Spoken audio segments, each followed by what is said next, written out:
Hello दोस्तों, तो चलिए आइए मैं बताती हूँ आपको कुछ बातें। और उससे पहले एक कविता सुनाती हूँ आपको और आशा करती हूँ आपको वो पसंद आए। मायका कुछ खास ही होता होगा, मायका कुछ खास ही होता होगा, तभी तो हर बेटी हर पल तरसती है, तभी तो हर बेटी हर पल तरसती है। सोच के देखो एक बार, सोच के देखो एक बार, जहाँ बचपन बीता, जहाँ माँ बाप के स्नेह की छाँव मिली, जहाँ पहली पहचान मिली, जहाँ हमने चलना सीखा, जहाँ हर खुशी में खुलकर हंसना सीखा, और जहाँ हर गम में चुपचाप पलना सीखा। फिर एक दिन अचानक उसी मायके से सारा नाता जैसे टूट सा जाता है। ये ठीक वैसे ही होता है जैसे दोस्तों, ये ठीक वैसे ही होता है जैसे एक पेड़ को उसकी जड़ से उखाड़ कर कहीं और रोप दिया जाए, पर जड़ें तो कहीं रह जाती हैं, दिल का हिस्सा वही रह जाता है। पर जड़ें तो कहीं और रह जाती हैं, पर दिल का हिस्सा वही रह जाता है।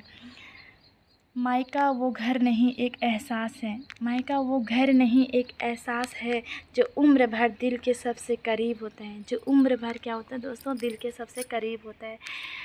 तो दोस्तों, आशा करती हूँ आपको ये पसंद होगा। और इसमें बहुत सारे पंक्ति, इसकी जो बहुत सारी पंक्ति है उसमें बहुत सारे भाव भी व्यक्त है, बहुत सारे भाव आपको छुपे मिलेंगे और ज़रूर महसूस कीजिए दोस्तों उसमें कौन से भाव। तो दोस्तों, इस पंक्ति में, इस कविता में आप सभी को पता ही है कि बेटियां क्या होती है, पराया धन माना जाता है। उसको अपना मायका छोड़ के ससुराल जाना ही पड़ता है, किसी और के घर जाना ही पड़ता है। और वो अपने हर रिश्ते को, हर वो चीज़ छोड़ के जाती है। फिर भी क्या होता है दोस्तों, उसका सम्मान बहुत कम परिवार ऐसा होता है कि जो बहू को लक्ष्मी के रूप में मानते हैं। बहुत आजकल क्या होता है, 100 में से 20%, 100 में से 20% ऐसा होगा कि बहू को बेटी का समान दर्जा दिया जाता है। और उसी प्रकार 80% क्या होता है दोस्तों, बहू को क्या होता है, एक बहू के रूप में ही माना जाता है। और बहू के रूप में ही क्या, मतलब उसको अगर बहू काम करेगी तो बोलते हैं कि हाँ चलिए इसने काम करा है, तो इसको थोड़ा सम्मान मिलता है। और अगर वहीं बहू थोड़ा काम ना कर पाए तो उसको उसकी औकात दिखाई जाती है कि तेरी क्या औकात है, तू तू तो ऐसी है, तू किसी काम की नहीं है, ना कुछ करती है ना कुछ। अगर माना वो बहुत सुबह से काम पे भी लगी रही है और आज थोड़ा सी उनको बैठती हुई दिखी तो बस बहू क्यों बैठी हुई है, ये इसका कोई काम धाम नहीं है, कुछ काम नहीं करती है, दिन भर पड़ी रहती है, बैठी रहती है। आजकल क्या होता है, ये चीज़ें तो कम हो चुकी है, पहले तो बहुत हो जाता था, पर अब क्या हुआ, समाज ज़माना बदल चुका है, समाज बदल चुका है। तो दोस्तों, ये चीज़ें कम होनी चाहिए। बट अभी भी क्या होता है, गांव के क्षेत्र में कुछ पुरानी सोच जहां अभी भी व्याप्त है, तो वहाँ क्या होता है, बहुओं को तभी सम्मान दिया जाता है जब वो बहू क्या होती है, दिन रात काम कर रही है, दिन रात काम पे ही लगी हुई है, तो थोड़ा माना जाता है कि हाँ ठीक है, थोड़ा बहुत काम कर रही है। तब भी तब भी कभी उसका इतना आदर नहीं किया जाता है कि ये एक मुख्य कारण ये भी है दोस्तों कि जहाँ आजकल गांव के क्षेत्र में लड़कियां नहीं, मतलब शादी के लिए लड़कों के लिए लड़कियां ही नहीं मिल पा रही है। इसका मुख्य कारण ये नहीं है कि जो बेरोज़गार के चक्कर में लड़कों को लड़कियां नहीं मिल रही हैं। जो ऐसे तो शहरों में भी बहुत सारे लड़के बेरोज़गार हैं, फिर भी उनको अच्छी लड़कियां मिल रही है, शिक्षित लड़कियां मिल रही हैं। और हर कोई चाहता है कि जैसे कि वो हर कोई पेरेंट्स चाहता है कि हाँ उस मेरे बेटी को ऐसा घर मिले जहाँ मतलब वो अच्छा रह सके, स्वस्थ रह सके, खुश रह सके, एक खुशनुमा माहौल मिल सके और उस पर ज़्यादा प्रेशर भी ना हो हर चीज़ का, हर किसी चीज़ का ताना भी ना कसे जाए, ठीक है। तो गांव में लोग अपनी बेटियों को क्यों नहीं देना चाहते, इसीलिए नहीं देना चाहते हैं कि बहुएं दिन रात काम करते हैं, फिर भी उन्हें सुनने को मिलता है। अगर वो क्षण दो बार बैठ भी गई तो उसे हर समय वही ताने कसे जाते हैं कि इसकी औकात ही क्या है, ये हर टाइम बैठी रहती है, ये ऐसे हर चीज़ पे उसको उसकी औकात याद दिलाई जाती है। तो दोस्तों, क्या ये सही है कि एक बेटी को ससुराल जाने के बाद हर टाइम उसकी औकात ही याद दिलाया जाए? क्या ऐसा ज़माना अभी भी रह गया है? आज भी बहू को मतलब ज़रूरी नहीं कि तुम मार पीट कर रहे हो तभी बहू प्रताड़ित होती है। आपके जो बातें हैं, आपकी जो भावनाएं हैं, जो अपनी बहू को परेशान करने की जो आदत है, क्या उससे बहू परेशान नहीं रहती है? उससे उसको पीड़ा नहीं पहुंचती है, किसी ठेस नहीं पहुंचती है? उसका भी तो एक ऐसा वो होगा कि हाँ यार, मुझे चाहे बहू अपने ससुराल में कितना भी खुश रखने की कोशिश करे, लास्ट में उसे मिलता क्या है? यही चीज़ें सुनने को मिलती है कि ये तो ऐसी है, ये वैसी है। 4 लोग आएँ तो उनके सामने भी उसे शर्मिंदा करवाया जाए कि इसने ऐसा कर दिया, ये नहीं कर पाती है, इसको तो क्या होता है दोस्तों, अगर बहू अगर चुप है आपके सामने तो वो उसके संस्कार ही है जो उसको चुप रहने में विवश करते हैं। अन्यथा हर कोई टॉर्चर नहीं सहता। हर कोई, अगर आपको ही इतना कुछ बोला जाए तो आप उसको सहन कर पाओगे क्या? नहीं। इसी प्रकार बहू क्यों सहन करती? क्योंकि उसके संस्कार उसे ये सब चीज़ करने पे विवश कर देते हैं कि अगर तू गलत है तो वो अपनी मतलब अपनी बात रखती है कि हाँ मैं गलत हूँ इस चीज़ पे। वो भले माफ़ी भी मांग लेती है और उस चीज़ में शर्मिंदा भी होती है। वहीं अगर वो गलत नहीं है फिर भी उसे गलत निर्दोष मतलब उसे दोषी ठहराया जाता है। हर चीज़ पे उसे बोला जाता है, हर चीज़ पे ताने कसे जाते हैं, हर चीज़ पे उसको उसकी औकात याद दिलाई जाती है। तो उसकी औकात ही उसके संस्कार हैं जो उसे मतलब चुप रखते हैं और उसे कुछ बोलने के लिए नहीं, बल्कि उसको बोलते हैं कि वो आप लोगों का सम्मान करे और हर चीज़ में चुप रहती है। पर दोस्तों हर जगह ऐसा नहीं होता है। आज बहुएं क्या होता है, चुप रहती है कि चल यार बोलने दो, हमारे संस्कार ऐसे नहीं हैं। हमें बचपन से ये संस्कार दिए जाते हैं कि कोई तुम्हें बोले तो तुम्हें चुप रहना चाहिए। अगर गलत है तो ऊपर वाला देख रहा है, तुम उसकी माफ़ी मांग लो। अगर सही है तो भी ऊपर वाला देख रहा है, कोई बात नहीं। उसकी नज़रों में तुम सही हो तो दूसरे की नज़रों में तुम्हें उठने की ज़रूरत ही नहीं है। मेरा मानना तो ये है कि अगर मैं सही हूँ, मुझे पता है कि मेरा ऊपर वाला, मेरा भगवान ज़रूर देख रहा है कि मैं सही हूँ।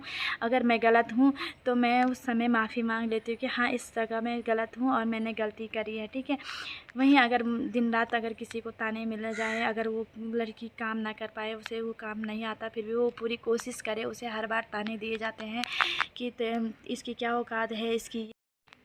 तो दोस्तों क्या होता है, आज भी ऐसा देखा गया है कि गढ़वाल में अगर बहू 10 मिनट के लिए बैठी हुई है और दिन भर काम लगी हुई है, थोड़ा सास के सामने क्या हुआ, आधा घंटे अगर थक भी जाए तो बैठ गई या लेट गई तो उसे क्या बोलते हैं, अरे बीमार हो गई, ये बैठ रखी है, अरे बीमार पड़ गई, ये लेटी हुई है, ये अभी नहीं उठ रही है, पता नहीं क्या हो गया, ये बैठ रखी है, ये काम काज नहीं है। तो ये अनेकों चीज़ें सुननी पड़ती है। तो दोस्तों ऐसे मत कीजिए।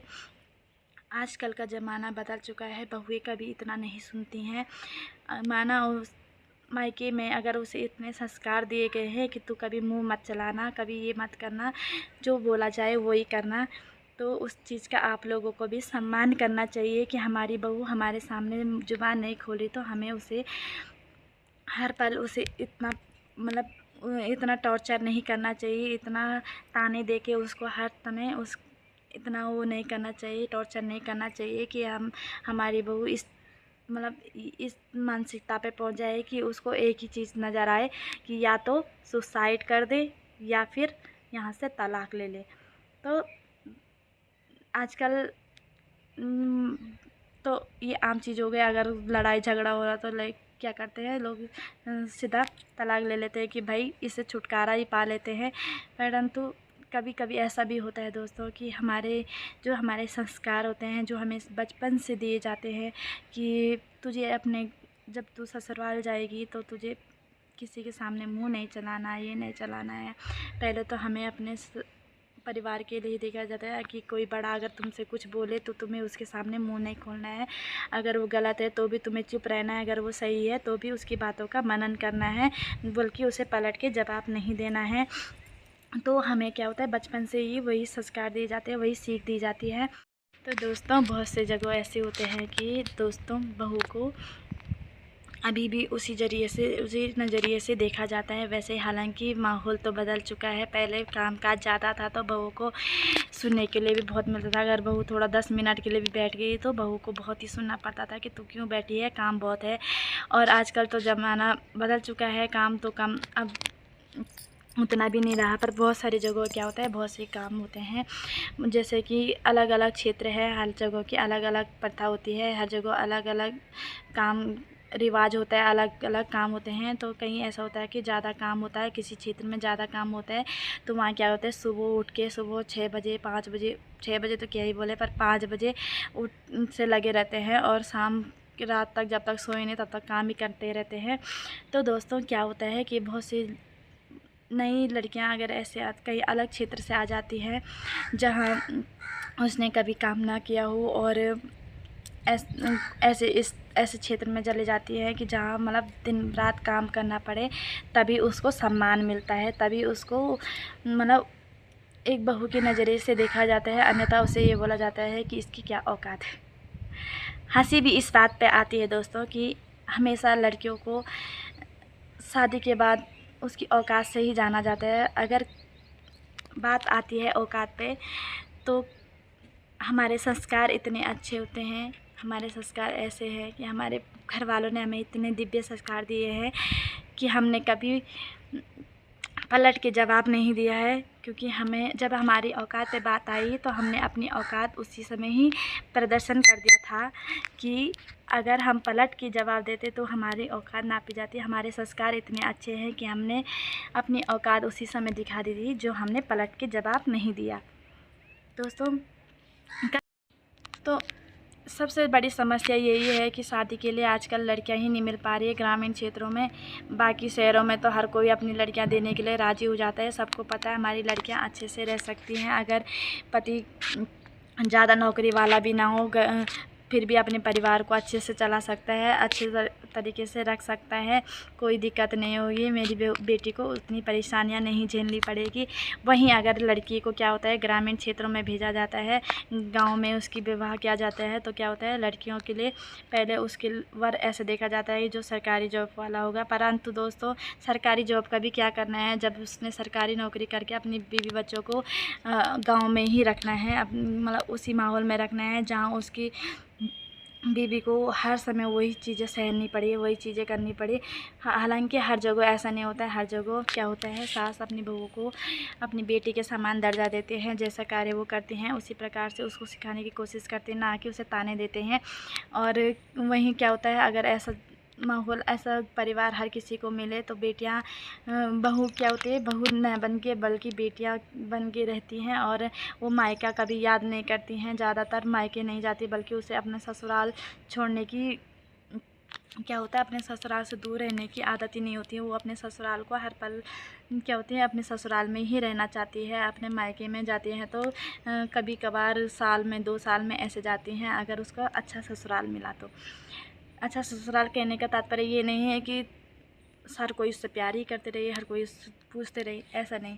अगर आपका व्यवहार अच्छा है, आप अपनी बहू को उसी नज़रिए से रखते हो, उसी तरीके से रखते हो जिस तरीके से आप अपनी बेटी को रखते हैं, अगर आप उस पर ताने वगैरह नहीं कसते, आप उसे कुछ बुरी बातें नहीं बोलते, भला बुला नहीं बोलते हैं, आप उसको उसी प्रकार से सम्मान देते हैं जिस प्रकार से आप अपनी बेटे को, अपने बच्चों को सम्मान देते हैं, उसी प्रकार से बहू को तो मानो अगर बहू आधा घंटे के लिए भी घर से बाहर निकल गई है, किसी से मुलाकात करने गई है, बातचीत करने गई है, या किसी दोस्त से मिलने गई है, आधे घंटे के किसी घर में मुलाकात करने के लिए चली गई, तो तब तो समझो उस बहू पे क्या होगा, बिजली ही गिर पड़ी है, समझो कयामत ही आ गई, पूरी महाभारत खड़ी हो जाती है दोस्तों। तब तो क्या बोलना, ऐसे जीवन जीना तो बहुत ही कठिन हो जाता है दोस्तों। तब तो सास ससुर दोनों ही उस पे बरस पड़ते हैं, मानो एक बिजली गिर गई है जैसे उस पे।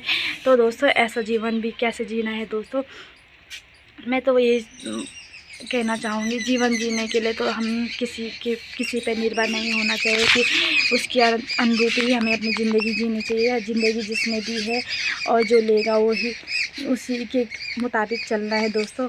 आपको कोशिश ये करना चाहिए कि आप अच्छा करें, अपनी तरफ से बेहतर करें। और अगर आपको इतनी दिक्कत का सामना करना पड़े तो एक अच्छी ज़िंदगी जीने के लिए, अच्छी लाइफ जीने के लिए अपने लिए एक कदम ज़रूर उठाइएगा, अपने लिए कदम ज़रूर उठाना दोस्तों। ये कलयुग है, इसमें अगर आप जितना दबे रहोगे उतना आपको दबाने की कोशिश की जाएगी, जितना आप सहन करोगे उतना आपको और ज़्यादा प्रताड़ित किया जाएगा उतना आपको और ज़्यादा कष्ट दिया जाएगा। तो अपने लिए स्टेप ज़रूर उठाना चाहिए। अपने लिए हर किसी को जीने का अधिकार है, हर किसी को अपने लिए अच्छा करने का अधिकार है, अपने बारे में सोचने का अधिकार है। तो आप सबसे यही गुजारिश करूँगी कि आप सभी को अपने लिए अच्छा करना चाहिए, अपनी लाइफ के बारे में भी सोचना चाहिए, अपनी ज़िंदगी के बारे में भी सोचना चाहिए। तो दोस्तों वीडियो बनाने का एक यही माध्यम था कि आज ज़माना बदल गया है, नई सोच है, नई ज़माना है। तो आप भी एक नई सोच से अपनी ज़माने की शुरुआत कीजिए, नई सोच रखिए। बेटियों को भी बहू को भी बेटियों का समान दर्जा दीजिए। और अगर आपकी बेटियां हैं वो कहीं और जगह जाती हैं तो वो भी उसी प्रकार का दर्जा पाती हैं जिस प्रकार आप अपनी बहू को दर्जा देते हैं। और वहीं बहुत सारे लोग होते हैं जिनके खाली लड़के होते हैं और लड़कियाँ नहीं होती हैं, तो वो क्या बोलते हैं, वो बहू को उस प्रकार से दर्जा नहीं देते। पर अगर आप भी तो किसी की लड़की हो, आप भी तो किसी की बहू बनी हो, तो आप अपने आप को सोच के ही अपने बहुओं को सम्मान दीजिए। इसलिए आप जिस प्रकार से आपको देखने को मिला, ज़रूरी नहीं कि आपकी बहू भी वही देखे। आप कोशिश कीजिए कि आप उसको कुछ अच्छा दे सकें। तो उस प्रकार से मैं आज इसलिए मैंने वीडियो बनाया कि बहुत सारी महिलाओं को समस्याओं का सामना करना पड़ता है ससुराल में।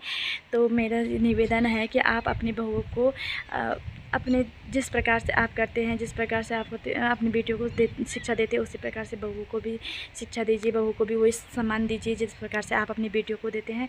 तो मैं मानती हूँ कि हर जगह सास गलत नहीं होती, बहू भी गलत होती हैं। पर बहू अगर अपनी सास को वही दर्जा देगी, माँ का दर्जा देगी, वहीं सास बहू को बेटी का दर्जा देगी, तो परिवार एक सफल परिवार बनेगा और एक मिसाल बनेगा, एक एकता कायम रहेगी। दोस्तों, जिस घर में बहू को बेटियों का समान दर्जा दिया जाता है, बेटियों के समान ही उसको प्यार प्रेम दिया जाता है, उसको अधिकार दिया जाता है, और जहाँ बहू का सम्मान किया जाता है वहाँ सदैव लक्ष्मी का वास होता है।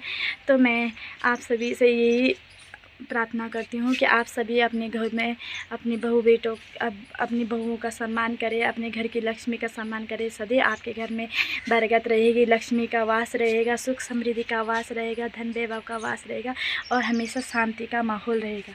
धन्यवाद।